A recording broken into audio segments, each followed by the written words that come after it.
Good evening, everybody, and welcome to Carving It Up Live right here on Facebook Live, YouTube, and Twitter. As always, I'm Bryson Carver. We've got a jam-packed show for y'all tonight, especially in the middle of May. Happy Mother's Day to all the incredible mothers out there. You know, I know yesterday's obviously the day to the day on the calendar to celebrate, but let's be honest, man, every day's Mother's Day. They're the best. So shout out to all the moms out there, especially my own mom. You're the best. You know it. But we got a great show. I'm going to talk about Luka. Luka's starting to lose me with some of these temper tantrums that this man is having. I'll discuss that later on. Also, Tim Tebow is back in the NFL, this time as a tight end. I will. That'll be my second topic. I'll get to that in just a second. Also, Bob Baffert. I don't normally talk horse racing on my show, but Bob Baffert was banned from Churchill Downs and is complaining about it. So I'll get into that later on the show. But first, also, Russell Westbrook going to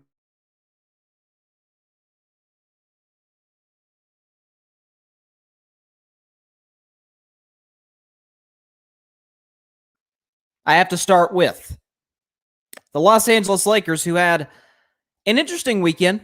Started Friday, they lost a close one to the Portland Trail Blazers. Damian Lillard did Damian Lillard things, dropped 36 points. Anthony Davis did Anthony Davis things, dropped 36 points. And so the Lakers lost that game. They fell down to the 7th seed, which would mean they have to be in the play-in. But what's interesting is they won last night in a game. They really, really had to win this game. I mean, I know a few Lakers fans. That was a big game last night. Now, does not push them to the 6th seed yet. Does not push them there yet. They still have a pretty tough schedule. They got the Knicks tomorrow night. We saw what the Knicks did to the Clippers yesterday.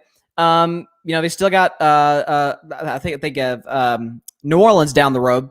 And New Orleans has actually been playing decent without Zion Williamson, which has surprised me. Lonzo Ball's been doing his thing. But I think this weekend was the best weekend the Lakers have had in months. Like, how so? They fell into the play-in. They're at the 7th seed. LeBron's still out. Now, reports came out a few minutes ago that LeBron is likely tomorrow night to come back against the Knicks. So we'll see what he looks like. That'll be a nationally televised game. So that's obviously a big one for the Lakers. They're going to try, obviously, to get out of the play-in. Understandable. You don't want to be put in the situation to where you could be eliminated with 2 straight losses. But I think what's really interesting is Anthony Davis's return. And that's the most Anthony Davis has looked like Anthony Davis all season long. Even before the Achilles injury, this is the best AD has looked all year long. There's no question about it. So I think what's really interesting about this is LeBron's going to be back tomorrow night. I think Anthony Davis's return is that much bigger. Is bigger than LeBron's return. As I have a comment right here by my man Barry. As a Lakers fan, I'm not pleased, but I like how they played against the Suns. They need to wake the F up. Yeah, that's fair. But I will say this as it pertains to AD. Again, best he's looked all season long. Here's what LeBron can do now. He can come back tomorrow night against the Knicks, kind of go into cruise control. He's not going to, obviously, LeBron's not going to score 40 points and, have a triple-double tomorrow night in all likelihood. That would be incredible if he were to pull that off. But what he can do now is say, okay, and we thought this was going to be how this Lakers team would kind of transition. Like LeBron, okay, he's in his 18th year. He's 36 years old. He's going to hand it off. LeBron's still going to be great, of course, but he's going to kind of hand it off to Anthony Davis. Now, I never really bought into that narrative because I don't think AD's ready to carry a championship-level team yet, if ever.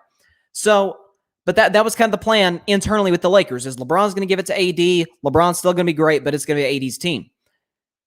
It can be, at least for the first round, which, of course, the Lakers are not going to have home court advantage the whole playoffs. It's likely they'll have to participate in the play-in.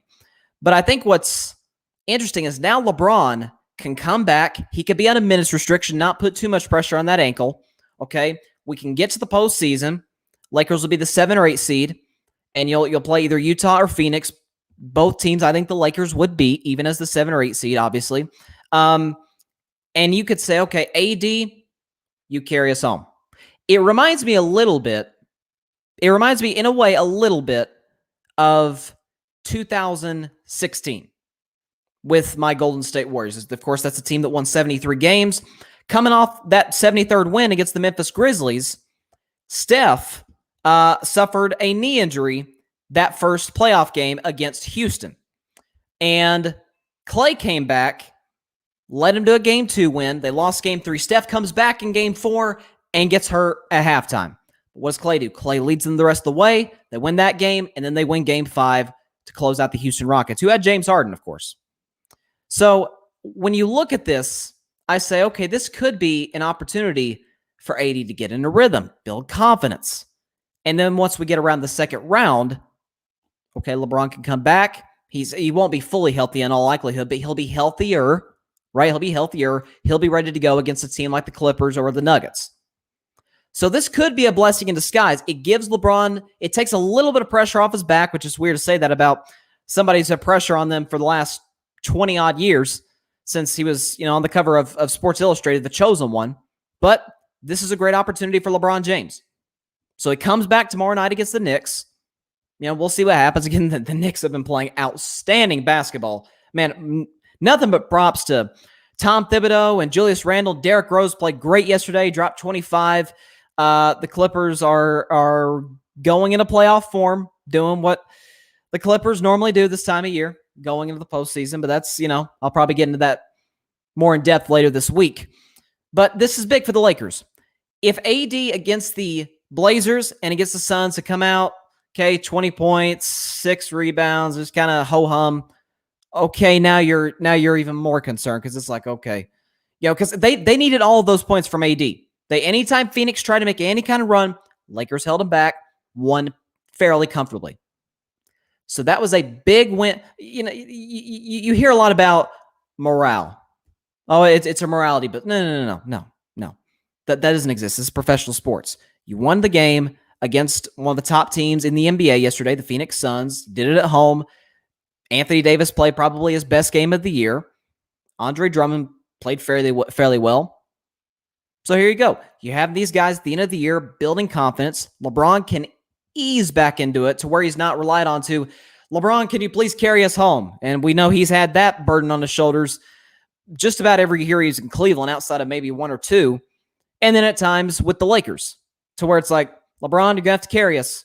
Not right now. Not right now. They can beat Phoenix or Utah, I believe. Definitely Utah. Phoenix might be their toughest opponent of the playoffs, possibly. But Utah, they can ease LeBron back in. AD's the best player. He abuses Gobert. No disrespect, Rudy Gobert, but that is not a defensive player of the year. He's a great rim protector, but he can't stop AD. He could stop Ben Simmons. He darn sure ain't stopping AD, who's much more of an offensive threat, as we all know. So that was a big win for the Lakers. Obviously, in the win column, you want to see if you can get out of the play-in. They have a game later this week against the Houston Rockets. Okay, that should be an easy win. So Indiana, they should win that game. New Orleans is the most confusing team in the NBA, so they're always a toss-up. I don't care who they play. If they're playing the worst team or the best team, it's always a toss-up. But if the Lakers can take advantage of these next 4 games, maybe they get out of the play-in, maybe they don't. I don't think that matters that much as far as it comes to their second-best player. He's in a rhythm. He's obviously playing with a lot of confidence. He seems to have a little more energy about him. This whole Lakers team, Kyle Kuzma didn't play last night because, well, really, I should say Kyle Kuzma didn't play the last 2 games because he was awful against Portland on Friday night. But that was a big win, psychologically more than anything, I think, for the LA Lakers. Now, let me shift to, this is our only NFL topic of the day. Tim Tebow, former Heisman winner, great quarterback at the University of Florida. Good man, really is. He's as good of a human being as you could ever meet. He does, so many things for disabled kids and just people in low income situations, less fortunate situations. He's as good of a human being. Obviously, as I mentioned on the show, he and I share the same faith.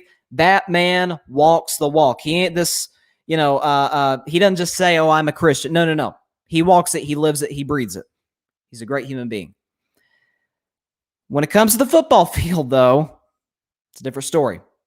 So obviously, we all know comes into the league. Should not have been a first-round pick by the Denver Broncos in 2010, but he was. Josh McDaniels wanted to make a splash. He was the new head coach, whatever. He plays a little bit at the end of the year, his rookie year. Okay, comes in. The Broncos start 1-4 in 2011. Tebow goes out there and they go 7-4 down the stretch. Now, I know a lot of people say, oh, he's winning all these games. Please look at the final score of some of those games. Denver's opponents weren't breaking the teens. Heck, Denver sometimes wasn't breaking the teens.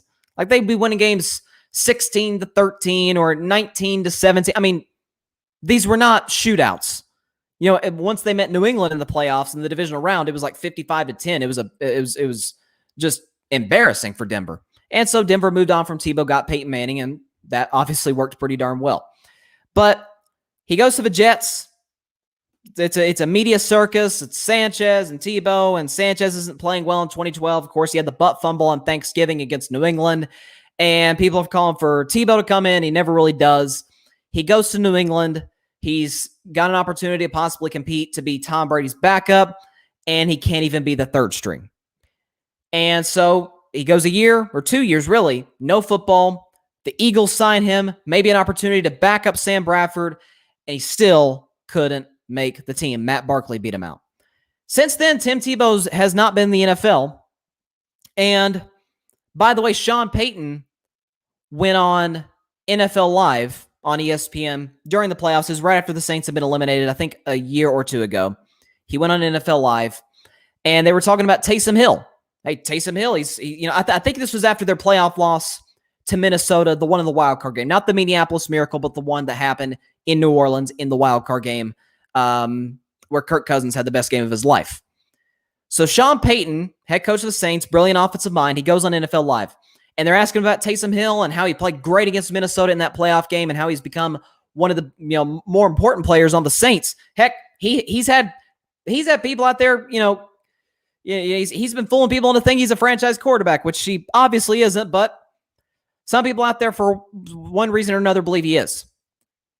And they asked Sean Payton about it. He was talking about Taysom Hill, and he said, we actually offered the Taysom Hill role to one Tim Tebow. And he said no. Because Tebow, for all these years, said, I'm a quarterback. That's my position. I'm a quarterback. No, you're not. Not an NFL quarterback. In college, let's be honest, guys, you don't have to be crazy accurate in college. It sure helps. It sure helps to be accurate in college. But it is not when you're around a team like Florida had with Urban Meyer, and I'll get into Urban in just a second here, but when you had those teams that were just loaded with NFL players, accuracy isn't a necessity. Let's put it that way. In the NFL, you got to be accurate. If you ask any general manager around the NFL, hey, would you take the big arm guy or the accurate guy? They would take the accurate guy any day of the week. Drew Brees never had a great arm. Never. Had the shoulder surgery, never had a great arm. But boy, was he accurate. Arguably the most accurate throw of the football in the history of the league.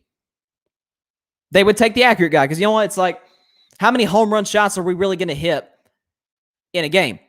We can have these slow. Tom Brady's made a living off this. These slow, methodical drives. You're not turning the ball over. You're putting the ball where it needs to be. And it's resulted in 7 Super Bowls for Tom Brady. And for Drew Brees, it's resulted in 1 Super Bowl and multiple NFL records. So it's worked for those two guys. Tebow doesn't have the arm, and he's not accurate. But Jacksonville signed him today, according to Ian Rappaport and multiple sources. 1-year deal. Not as a quarterback. Obviously, they just signed Trevor Lawrence. Or not signed. They drafted Trevor Lawrence, number 1 overall. Most obvious pick of the draft. But no, he's a tight end now. Tim Tebow is a tight end. Now, I don't know if he'll make the team or not. I'm 50-50 on it. Jacksonville is fairly weak at the tight end position as well as many other positions. It's the reason they were in that spot to draft Trevor Lawrence. There's a reason they had the number 1 pick. They were terrible at multiple positions, tight end being one of them. Maybe Tim Tebow makes the team. I'm rooting hard for the guy. I really am. He's 33 years old. This is his last shot in the NFL. Go get him, Tim. But this is a bad look for Urban Meyer. This is I should say another bad look for Urban Meyer. Because Urban, okay, he gets hired by the Jacksonville Jaguars. And 2-3 weeks into it, he hires Iowa's there's a reason he was the former, strength and conditioning coach. And the players didn't like it. The media was all over it. I was all over it on this show, said it was just like, what is Urban doing?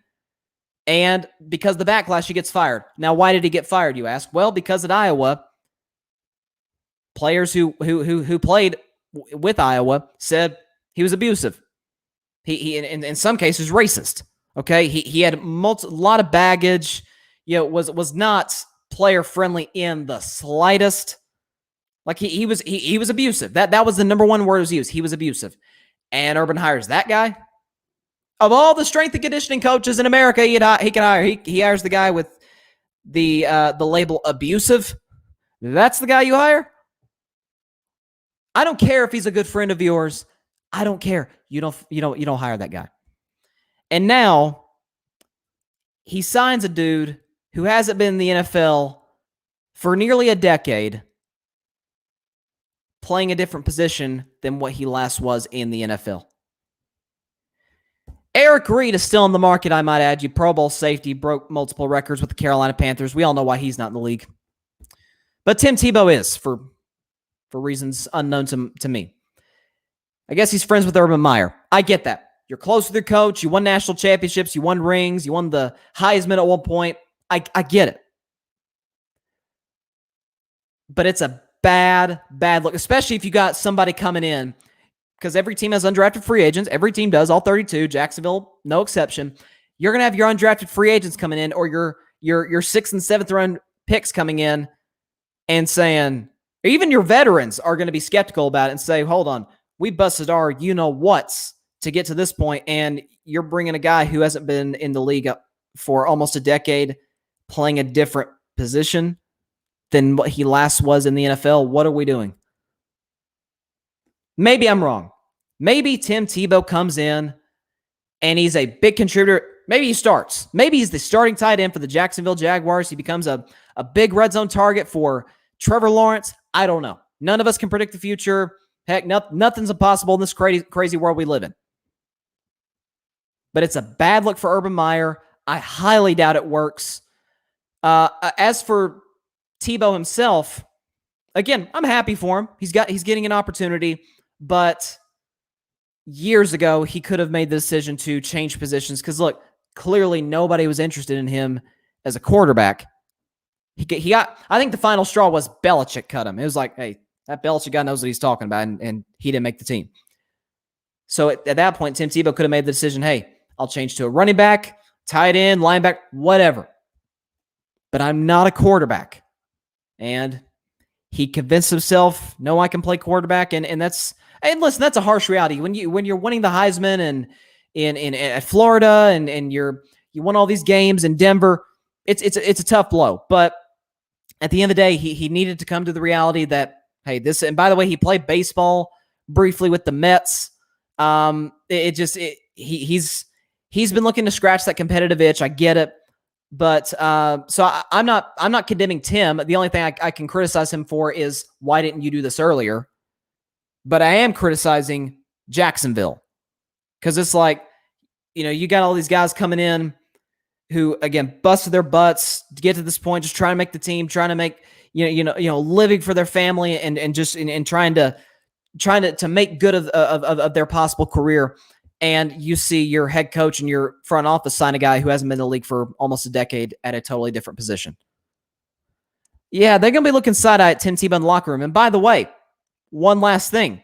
We had heard that Tim Tebow and another quarterback who hasn't been in the NFL for, I think, 6 years now, 5 years, that it was that you didn't want the unwanted press. Well, one guy got a job and another guy's still in the market, and you'll know exactly who I'm talking about. So, be that as it may, Tim Tebow's a Jacksonville Jaguar. I think it's a terrible look for the Jaguars organization. I'm rooting for Tim. I am. Like I said, he's a great dude. Rooting for him. Hopefully he succeeds with the Jaguars. Maybe he becomes a big weapon for Trevor Lawrence. I don't know. But it's a bad look for the Jacksonville Jaguars.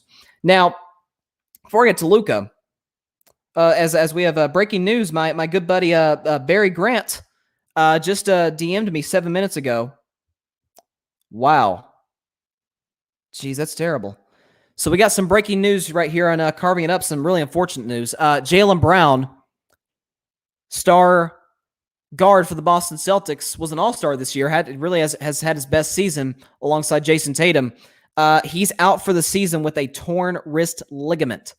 So that is a big blow to a Celtics team that has already really, really struggled this year. Jason Tatum and Jaylen Brown to a lesser degree have been the bright spots for that team. But, they've fallen to the 7th spot. They lost to Miami yesterday. I know the score looks close, but Miami pretty much controlled that game start to finish. Sucks for Jaylen Brown. He's a great young kid.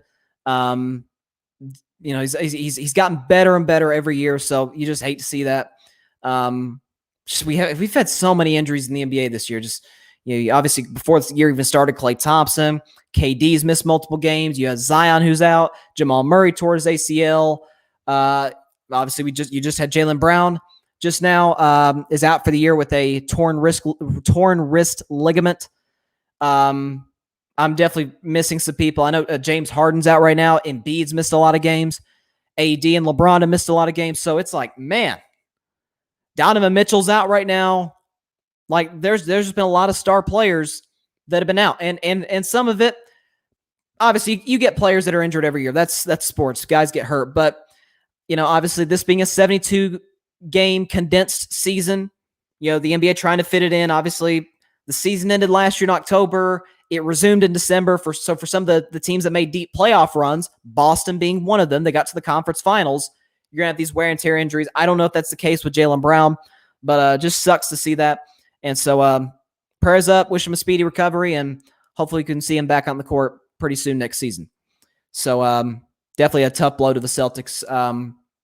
No question about it. So before I get into Luka, I'm going to talk real quick. I don't know if I've ever talked horse racing on the show.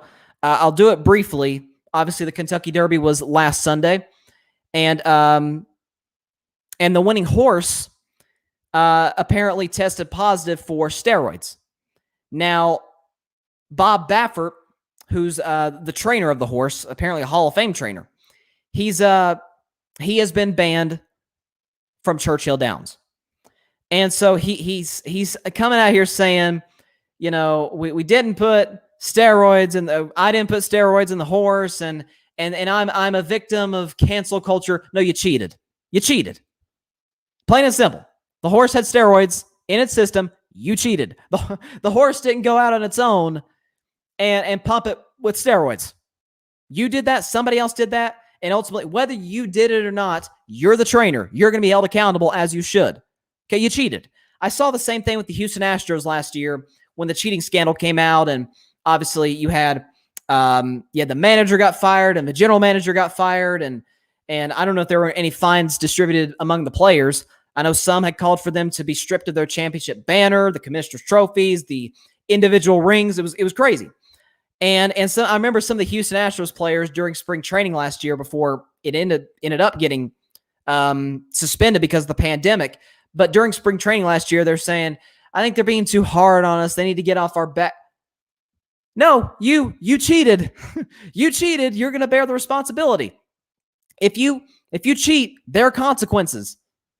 I'm like, there's a difference, I believe, in pushing the envelope and just flat out cheating. Steroids is just, you cheated. Plain and simple. Plain and simple.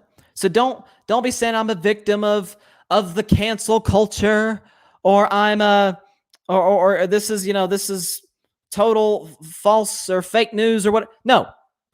You cheated. Nothing more, nothing less. You cheated. And your horse is going to be disqualified, as it should, obviously.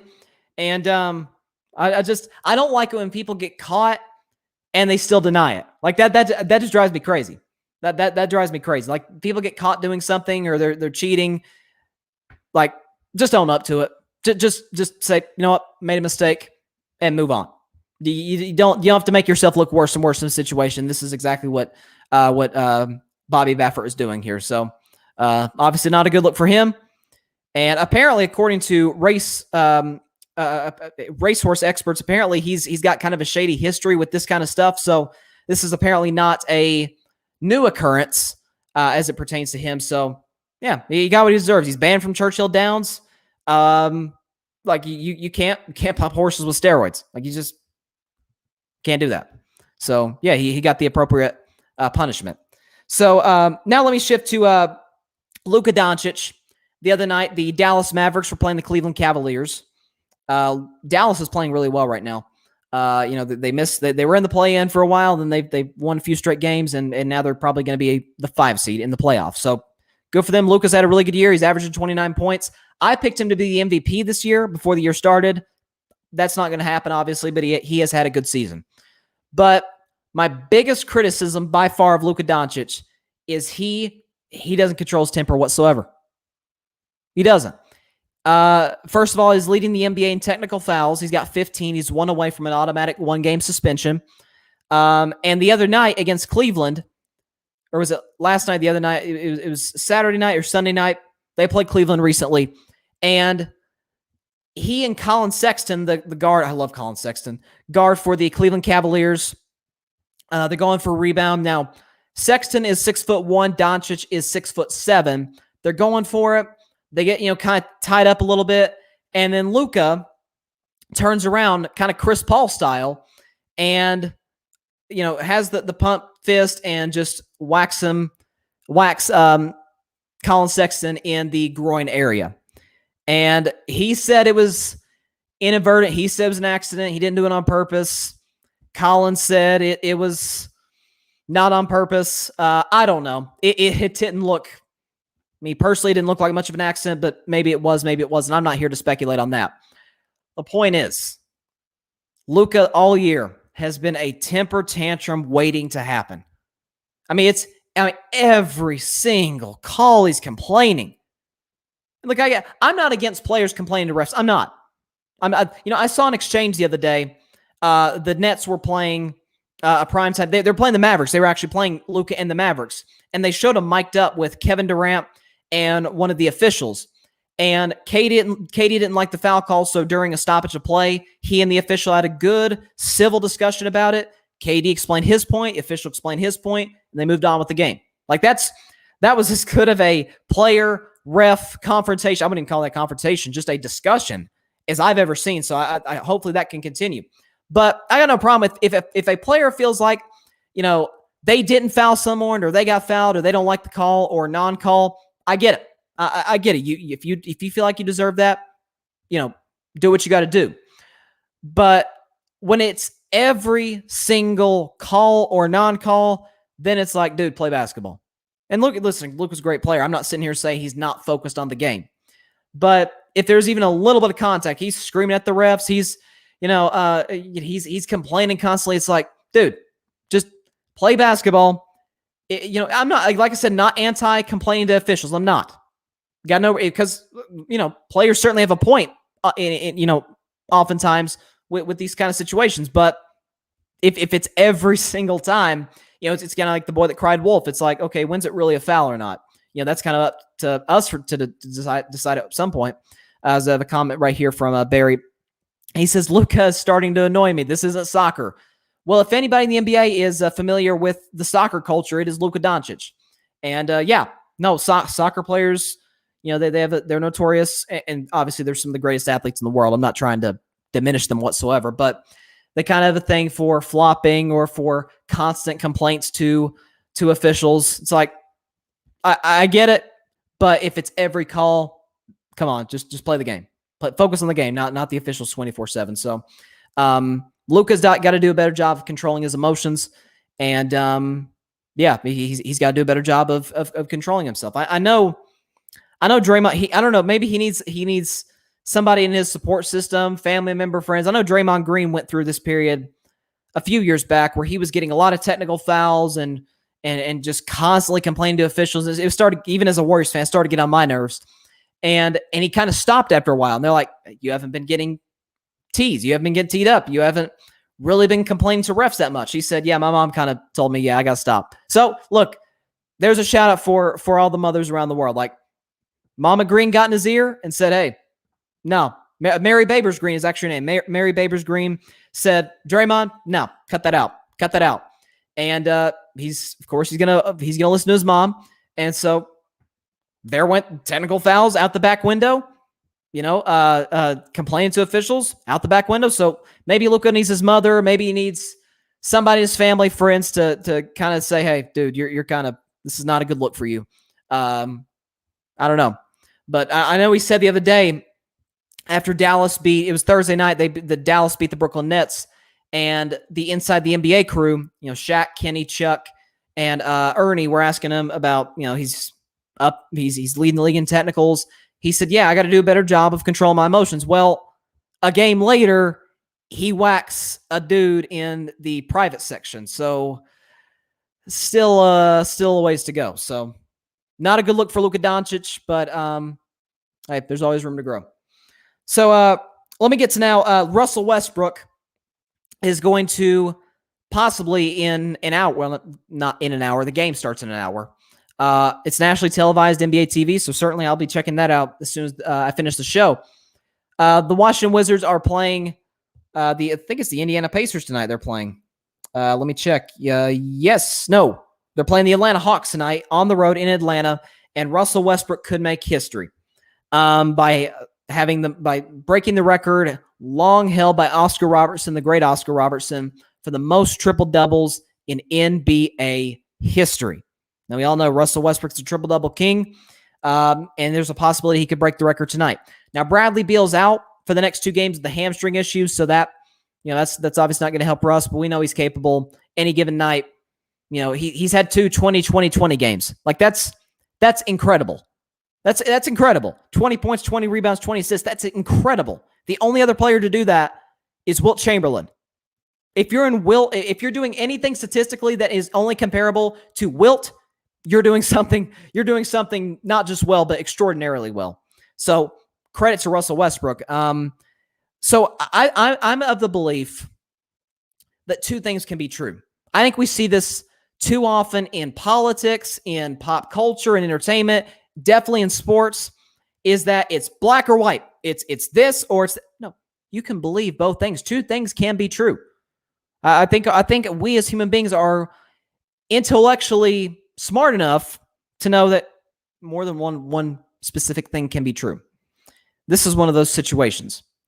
Russell Westbrook is one of the greatest statistical players of all time. He's a first ballot Hall of Famer. He's the most athletic point guard in the history of the NBA. There is no question about it.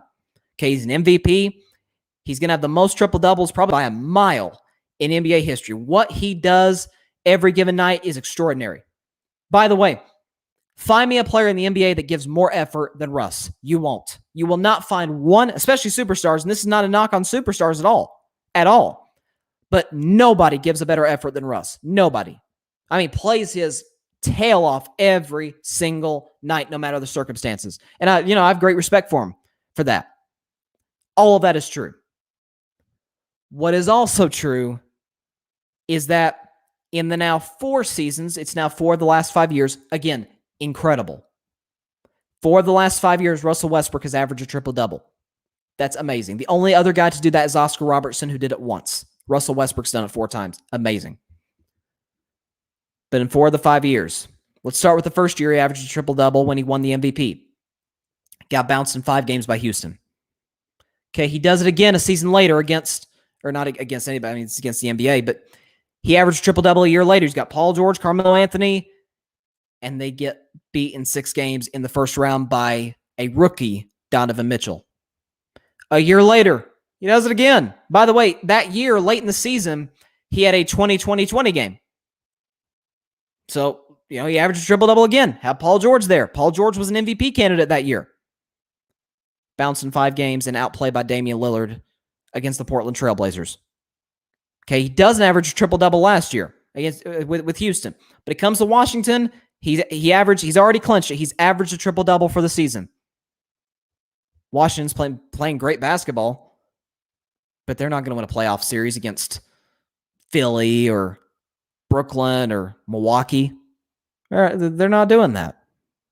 So it just goes to show you that you can be great statistically. Plenty of guys are. Doesn't always translate into wins. I mean, it doesn't.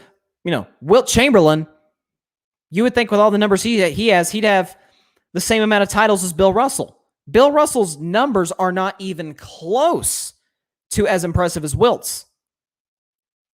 But Wilt had winning intangibles. Wilt just knew how to win. And it ain't like Bill Russell just knew how to win. It's not like Wilt didn't have great players around him. He was with really good Golden State teams and then with really good Philadelphia teams. And obviously he was with Jerry West with the Lakers. It's not like he didn't have any good teammates. Same as Bill Russell. But Bill Russell, year in and year out, was holding the trophy and now has the Finals MVP named after him. Same with Russell Westbrook. You're going to see, I think it's fitting tonight. NBA TV is going to have a doubleheader as they do many nights during the NBA season. They're going to have a doubleheader. At 7:30 Eastern, Washington's going to play Atlanta. Russell Westbrook is probably going to break the record for the most triple-doubles ever. But the nightcap, 10 p.m. Eastern, Golden State is playing Utah. Steph Curry, leading the league in scoring. Steph's numbers overall, not necessarily. I mean, obviously some numbers as far as shooting the basketball is more impressive than anybody that's ever played the game. He's the greatest shooter ever. But rebounds, not even close to as impressive as Russ. Assists, no. Overall statistical games throughout both of their careers, Russ is more impressive. But Steph's got 3 rings. Steph, year in and year out, is great in the playoffs. You can't just say, oh, it's KD. Steph had playoff success before KD. And he'll have playoff success without KD. Okay? Golden State, I threw out the stat all year. This is why I think it is not even debatable. Steph is in the top 3 in the MVP discussion. First of all, Golden State's 1-7 without him, but that's not even the worst stat. With Steph, Golden State is an above average offense. They're about a top 12, top 13 offense in the NBA. It's pretty good. Without Steph, they are the 7th worst offense in NBA history. History. Only 6 have been worse than the Golden State Warriors this season without one Steph Curry. That's valuable. You want to talk about most valuable player? That's valuable. Denver would not be good without Jokic. They wouldn't be the 7th worst offense in NBA history. I'm pretty sure of that. I'm pretty confident that would not be the case. Okay, you look at Phoenix. At least Phoenix has Devin Booker. Devin Booker wouldn't be a part of the 7th worst offense in NBA history. Washington was in the playoff picture last year without Russell Westbrook. They weren't the 7th worst offense in NBA history without Russ last year. So if we're talking about valuable, if we're talking about what translates to W's, I know Magic Johnson earlier today, and Magic's, active on Twitter. He's obviously the ultimate gentleman. He's a class act. He gives, what I like about Magic is he's one of the, I hate to say few, but it's kind of true, the few players that are retired that don't just crap all over current NBA players, that doesn't just hate on LeBron all the time or hate on Steph all the time or on Durant. No, he gives credit where credit's due, and I respect that. He also calls out, he's not a big call out guy, but he's not going, if he's asked, hey, how'd this guy play?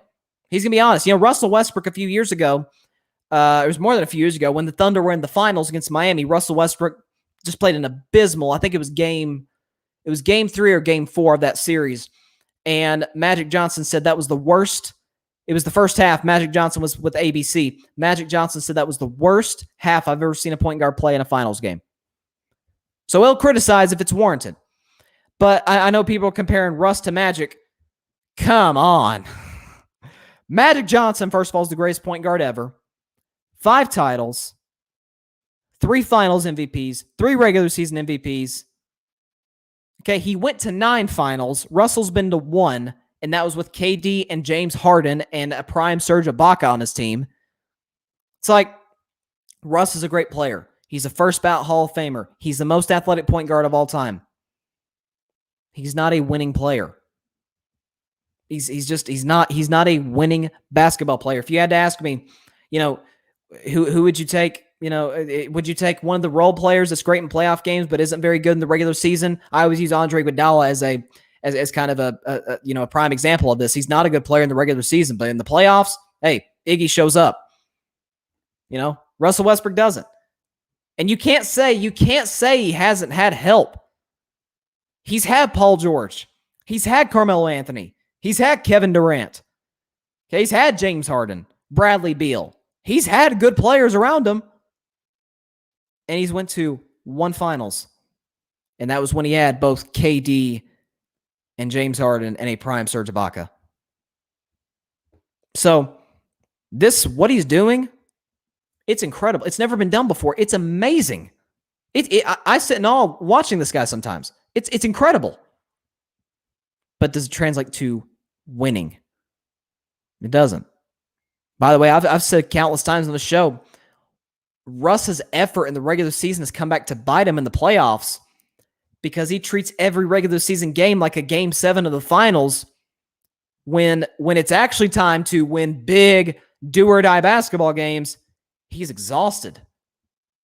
Not to say guys should just mail in the regular season, but as I say, I don't like, in politics, I don't like hard left liberals or hard right conservatives. If we could, somewhere in the middle, which most of the country is, by the way, then we can get somewhere. If we could find, one in Kawhi Leonard who doesn't give two what's about the regular season, and Russ who cares too much about the regular season, find a kind of the middle in between that, and we're in good shape. But again, Russ, we get to the postseason, he's tired, he doesn't play smart basketball, he's not a good three-point shooter, and he at times when KD was in OKC, matter of fact, most of the time, he would lead them in shots, not Kevin Durant. It's a big reason KD left and went to Golden State, which is all about unselfish. Who gets the last shot? The guy who's open. Clay, Steph, Durant, Iguodala sometimes. Who gets the last shot to win the game? Whoever's open. Isn't that basketball? Isn't that basketball? And now you could say Golden State had the luxury because they had so many great shooters. That's fair. But they play basketball the right way. San Antonio, they play basketball the right way. OKC, a lot of hero ball, not much passing, a lot of pounding the basketball. And, Russ even said himself, my best friend's the ball. That's not going to win championships. You got to trust your teammates. And he's had some really good ones over the years. And he's been to one NBA Finals. And in the 4 years he's averaged a triple-double, this will be the 4th. He has not gotten out of the first round. Has not even gotten to a game 7 of the first round. Bounced in 5 games by Houston. Bounced in 6 by Utah. Bounced in 5 by Portland. And he'll probably get swept or lose in 5 or 6 games against Philadelphia, most likely, or Milwaukee. What he's doing is outstanding. It is. But it doesn't translate to winning. At the end of the day, that's what sports are all about. Give me the winning player over the guy who's just a stat guy any day of the week. And any general manager would say that. Any fan would agree with that. So, final topic. First of all, we've got less than a week left. It's crazy how fast it's flown by, even though it has only been a 72-game season. We've got less than a week left in the NBA season. The regular season concludes this coming Sunday, May the 16th. Got a lot of big matchups for play-in implications and things of that nature. But what is interesting is you're starting to kind of see, and this is the case with really any sport. I always say usually the best team in baseball, by the way, we have the best record for the podcast listeners. I'm wearing my Red Sox hat. So who's got the best record in baseball? That'd be the Boston Red Sox. But anyways, usually in baseball, especially, the best team doesn't get to the World Series. The hottest team does. We've seen this year in and year out. Tampa Bay on paper is not better than New York. Talking about the Rays and the Yankees. The Rays are not better on paper than the Yankees. But the Rays were hotter, they had better pitching, and they beat the Yankees in the division series last year. On paper, they're not better than Houston, but they were hotter than Houston. So, that's, of course, that series went 7 games, but they did what they had to do. They won the series and almost beat the Dodgers in the World Series, who on paper, they are not better than. By the way, the Dodgers have been playing awful recently. I mean, just they're third in the National League West. I don't know what's going on with LA right now. But I'm sure they'll figure it out. It's a long year. We're in middle of May. A lot of baseball left. So enough baseball for today's show. But in the NBA, you kind of are starting to see, it's the last week of the regular season, you're kind of starting to see what teams are going to look like come playoff time, right? KD's been amazing. Kyrie's been amazing for Brooklyn. Haven't won a lot of games recently, but both of their superstar players are playing great. We'll see what James Harden is in the playoffs. That's always a mystery. You're looking at the Lakers. Okay, AD's back into his prime form. Can LeBron do that? Can he ease back into it? I said at the beginning of the show, I think AD coming back, obviously he got off to a really bad start those first 4 or 5 games since coming back from the injury. But these last 2, he's looked like prime Anthony Davis, what we expect from this guy. So he can be the best player for the Lakers in the first round. LeBron can ease back into it. It's his team come second round, and here we go if you're the LA Lakers. That was huge. They obviously needed that win against Phoenix, but I think even more than that, they needed to see, okay, AD's ready to go. He's not hobbled. He is ready to lead us in the playoffs, at least for one round. And then you have the good old Clippers. The Clippers are a team I bought into last year. Not proud to say that. But they, of course, we all know they choked the 3-1 lead to the Denver Nuggets, and I came out on the show and just ripped them. And since then, I don't care how good you are in the regular season, I'm not buying into the Clippers. Last night, they showed themselves again. You know who's last, or second to last, I should say, in clutch time points? The LA Clippers. You know who's last? The Houston Rockets, who I think today have the worst record in basketball. So the only team worse than the LA Clippers in clutch time points is the Rockets, who are the worst team in the NBA. And this goes to what I've said for a while now. Kawhi is not a clutch player. He had the Game 7 buzzer beater against Philly. Folks, the shot bounced 4 times before going in. It was somewhat of a lucky shot. I mean, it was, and by the way, Kawhi's a great player. I'm not trying to hate on him and say, oh, he's just this lucky guy. No. He's a great player. That was a lucky shot. I mean, it was. People talked about what game winner in 2019, what buzzer beater was better? Was it Dame's or Kawhi's? I'm like, Dame's. He shot it from 37 feet out, and it was nothing but net. I mean, Dame's was better. I get Kawhi's came into Game 7 a round later. It was more epic, but which shot was better? Oh, it was Dame's. It wasn't even close. So, outside of that shot, what has Kawhi done in clutch time moments? And we all know, what does playoff P do in clutch time moments? He hits the side of the backboard. He scores 10 points in an elimination game last year against the Nuggets. A few years ago, he scores 5. Jordan had the double nickel game at Madison Square Garden. Paul George just had the nickel game. He was terrible. Game 6 against Utah. Russell Westbrook played unbelievable in that game. He scored like 40-something. He was inefficient as crap, but scored 40-something points, and Paul George put up 5. He put up 5 points. Okay? A year after that, against Portland, we all know, as I just talked about Damian Lillard, that shot was over Paul George. Right in his grill. So we know what we're getting from Paul George in the playoffs. We know. And yesterday was a perfect example. They're playing a team in New York, which has way better chemistry. They play, one could argue, better defense than the Clippers. And the Clippers have 2 of the best wing defenders in basketball, in Kawhi and PG. But Knicks play better as a team. They have better team chemistry. And you saw what happened. Knicks eventually pulled away. Again, Derrick Rose had an excellent game. And that was that. By the way, I'm so happy for the Knicks. Like, I'm genuinely, there's some fan bases I kind of root for, like in the NFL, the Buffalo Bills. Man, are those fans loyal. They're crazy pregame, jumping into tables on fire. But hey, even when the Bills were terrible, they showed up. The Knicks, they show up. As I have 2 comments from Barry. He says, not a closer. Kawhi is a good player. I almost dropped out of my chair when they compared him to Jordan. Nuts. You know what, Barry? I think their playing styles are pretty similar. Big hands. They kind of shot line drive jump shots instead of kind of having that arc that you would want great shooters to have. Both are great defensively.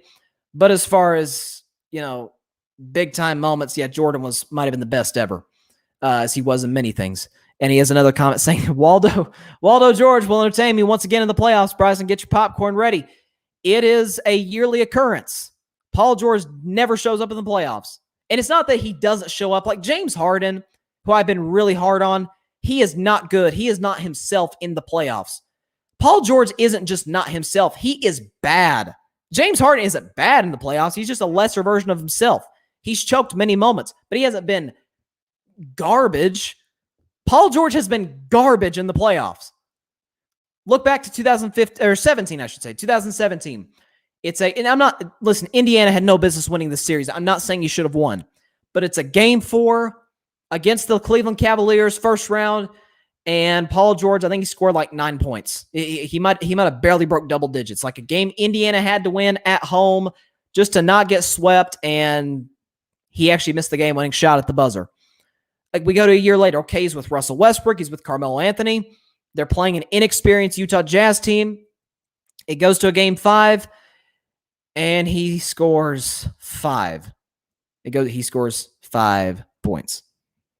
We go to a year later, playing the Portland Trail Blazers, and Dame Lillard hits a 37-foot buzzer beater over Waldo George, as Barry so eloquently pointed out to me. That is Paul George. And then last year, Game 7, season on the line. You had a 3-1 lead, but hey, you can close out tonight, and you'll get the team you always wanted. You didn't really want them in the bubble, but you in your minds, you wanted the LA Lakers. So here you go. You had a chance to close out Denver in Game 7, and he scored 10 points. And famously, with about 4 or 5 minutes left in the basketball game, Clippers trailing by double digits, he shot a corner 3, not a straight on, a corner 3, and hit the top side of the backboard. That's Paul George in the postseason. Kawhi Leonard is not, listen, if Kawhi, this is why they got Rondo, by the way. Kawhi won the championship, won the finals MVP actually in 2014 with San Antonio, but he was not the leader. That was Tony Parker. That was Tim Duncan, Manu Ginobili. Popovich is the head coach. Okay, so he goes to Toronto. No doubt the best player for the Raptors. Okay, but who was the leader? It was Kyle Lowry. Kyle Lowry was the leader of that team. It was not Kawhi Leonard. Kawhi was the best player. Kyle Lowry was the leader. Okay? By the way, similar to Kevin Durant. Kevin Durant in Golden State was definitely the best player. Steph and Draymond were the leaders. Now, KD isn't a natural leader. That's okay. That's fine if you're not a natural leader, but you can't win a championship if you don't have a guy like that. That's why I do think the addition of Rondo is huge. I mean, it is huge. But even with Rondo, we're starting to see they're coming into playoff form. The Clippers are doing Clippers things. I don't know if they'll blow a 3-1 lead in the playoffs. Maybe they do, maybe they don't. But my saying since about February has been, it ain't if they'll lose, it's how they'll choke. That's the LA Clippers. Get to a conference finals before you start talking. Heck, I've been on other shows saying this, that the Minnesota Timberwolves have been to a conference finals in their history. Obviously, back when they had Kevin Garnett, they lost to the Lakers in the conference finals. I think back in 04, maybe. It was 02 or 04, but I know they lost to the Shaq and Kobe Lakers back when they had Kevin Garnett. The Timberwolves have been to the conference finals, and the Clippers still haven't. Even with the talent they've had in the last decade, they had Chris Paul and a prime Blake Griffin and a prime DeAndre Jordan, and they had Paul Pierce on that team, and they had J.J. Redick on that team, and Jamal Crawford and Matt Barnes, and they still blew a 3-1 lead to Houston in 2015. Okay, well now Lob City blows up. Now they have Kawhi, 2-time Finals MVP, Paul George, multiple-time All-Star player. They have depth, and last year, they blew it in the playoffs. This year, I anticipate they'll do the exact same. I actually think they're the best team in the Western Conference. I really do. But they'll find a way to screw it up. It's what they do. They will find a way. It's like Stephen A. Smith says about the Dallas Cowboys. Just wait. They won't let you down. They'll find a way to screw it up. So that's that. I'm going to say, hey, if I'm wrong, I'm wrong. If the Clippers are the 2021 NBA champions, me, Barry, Ryan, everybody's going to have to go on our shows and say, hey, yeah, we were dead wrong on this, but I don't anticipate that'll happen. But hey, anything can happen, but I don't anticipate it will. All right, that is all the time we have for today's show. Thank you guys so much for stopping by. Be sure to catch Carving It Up Thursday, as always, 6 p.m. Eastern, 3 p.m. Pacific Standard Time on Facebook Live, YouTube, and Twitter. Hope everybody has a great week. Enjoy some good basketball. Enjoy some time with your family. God bless you all.